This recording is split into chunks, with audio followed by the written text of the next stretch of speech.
Hey, it's Clay, and this will be a video chart on ticker symbol MRIN. We will take a look at the 30-minute time frame.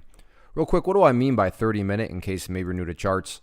Instead of each one of these candlesticks here representing 1 day's worth of price action, which is what you would normally see, each one represents 30 minutes. So while this here may look like several days worth of time, it's actually today's price action broken down into 30-minute time slices. I like to do this time frame, and it's a good job of telling the quote-unquote story of the price, and then makes mapping out where levels of support and resistance a bit easier to see. I did this analysis several days ago, so that's where the green and red line annotations are coming from.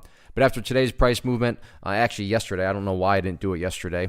Shame on me. But regardless, updates here need to be done.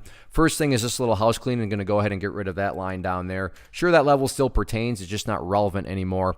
And from a presentation standpoint, I don't want to risk causing clutter and confusion because there's lines all over the place. So let's try to keep this analysis as clean as possible. First update, though, that does need to be made comes about based on a foundational rule in charting, which states when levels of resistance are broken and closed above, you want to see them act as support, and that played out absolutely beautiful this morning and late day yesterday.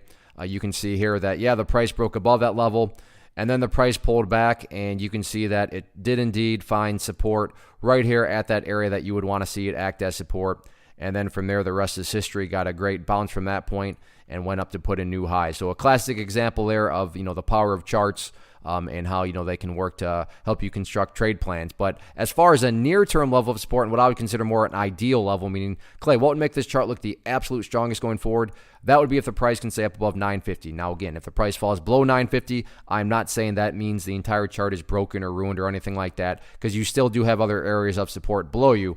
But if the price can stay up above 950, that would definitely be a huge sign of power going forward on the bull's part. Now, what about areas of resistance?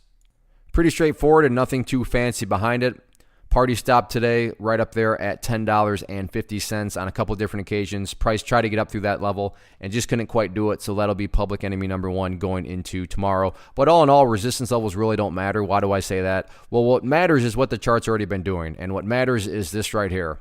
Building those higher bases. As long as higher bases continue to be built over time, or if you want to picture those as stair steps, everything else takes care of itself, including breaking levels of resistance. So, at the end of the day, focus on healthy consolidations, focus on building higher lows, then you can just sit back and let the trend do its thing. One of the biggest questions I get is, hey Clay, how do you find the stocks that you trade? So what I've done is put together a free resource guide where I talk about the tools that I use to locate stocks that I find interesting and think may have potential. So if that sounds like something that could add value to you as a trader, then click on the image that is up on the screen right now and I will email you the guide. The guide itself is very short and to the point, and best part, it's completely free. Thanks for watching the video. Let me know if you have any questions.